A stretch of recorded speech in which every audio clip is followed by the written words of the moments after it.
अगर मैं demon slayer में दो इवनली मैच हाशिरास की बात करूं, वो नो डाउट म्यूचिरो और ओबनाई होंगे, जिस वजह से इनको कंपेयर करना और भी ज्यादा मुश्किल होगा एज अ कैरेक्टर भी। और अगर ये दोनों एक दूसरे से लड़ेंगे तो कौन जीतेगा। तो आज हम इसी वीडियो में इस चीज को फाइंड आउट करने वाले हैं कि एज अ कैरेक्टर इन दोनों में से कौन अच्छा है और पावर वाइज इन दोनों में से कौन जीतेगा। तो सबसे पहले एज अ कैरेक्टर कंपेयर करने के लिए हमें इनकी बैक स्टोरी को कंपेयर करना होगा। सबसे पहले बात करते हैं म्यूचिरो की। उसकी back story is all about how he lost his parents, और फिर उसके बाद वो अपनी आगे की लाइफ अपने ट्विन ब्रदर के साथ कैसे बिताता है और उसकी ट्रेजेडी जो आगे आने वाली थी, और जिस वजह से वो अपनी मेमोरी भी लूज कर देता है उस इवेंट की वजह से।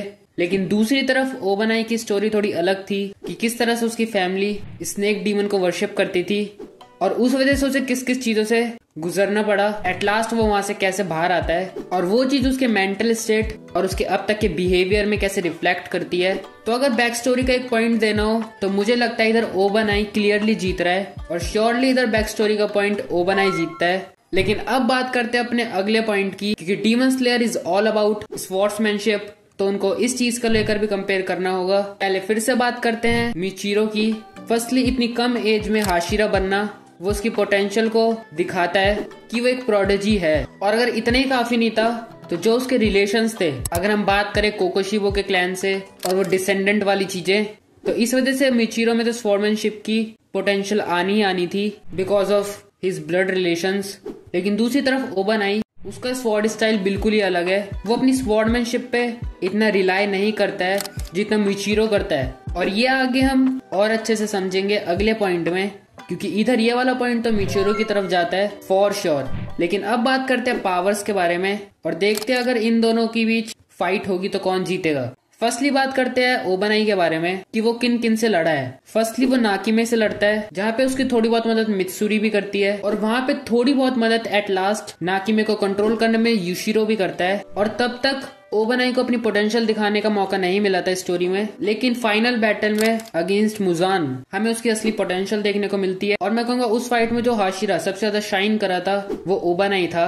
वो जिस तरह से अपने ब्रीथिंग स्टाइल को यूज कर रहा था और वो अपनी बैटल आईक्यू को यूज कर रहा था, उस वक्त दिख रहा था कि वो अपनी वीकनेसेस को जानता है और उसे पता है कि फाइट टू फाइट उसे कैसे चेंज होना है। क्योंकि तुम देख सकते हो कि फाइटिंग स्टाइल उसका नाकिमे के खिलाफ और मुजान के खिलाफ बहुत अलग था। और अब बात करते हैं म्यूचिरो के बारे में। फर्स्टली हम उसकी फाइट देखते हैं ग्योको के खिलाफ, जहाँ पे वो अपनी बेस फॉर्म में स्ट्रगल कर रहा था, मानो या ना मानो। लेकिन after awakening his demon slayer mark, Muichiro उधर ग्योको को डोमिनेट करता है और सिंगल हैंडेडली उसे डिफीट भी करता है। लेकिन ये चीज हमें कोकोशिबो की फाइट में बिल्कुल नहीं दिखती है, क्योंकि after even using his demon slayer mark वो कोकोशिबो तक कॉट अप नहीं कर पा रहा था उसकी स्पीड को लेकर और उसके फाइटिंग स्टाइल को लेकर। और वहां पे दिख रहा था कि साफ साफ कोकोशिबो उस फाइट को डोमिनेट कर रहा है, लेकिन स्टिल कोकोशिबो उसे वन शॉट नहीं कर पा रहा था, जिससे हम ये नहीं बोल सकते कि म्यूचिरो उधर बिल्कुल ही नर्फ हो गया है।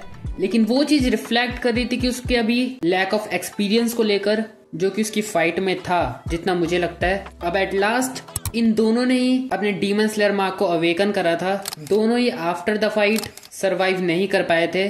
और बात करें म्यूचिरो की, नो डाउट उसमें बहुत ज्यादा पोटेंशियल थी, वो एक प्रोडिजी था, लेकिन स्टिल ओबनाई की versatility with his breathing form और बैटल आईक्यू ओबनाई को एक स्लाइट एज देता है अगर हम उसे कंपेयर करें म्यूचिरो के साथ। तो in my point of view as a character Obanai थोड़ा अच्छा था अगर हम उसे कंपेयर करें म्यूचिरो से। और अगर हम उसे पावर वाइज कंपेयर करें म्यूचिरो से, तो because of more experience and battle IQ Obanai slightly better है म्यूचिरो से, but Muichiro have a more potential to become a better demon slayer if they were able to survive.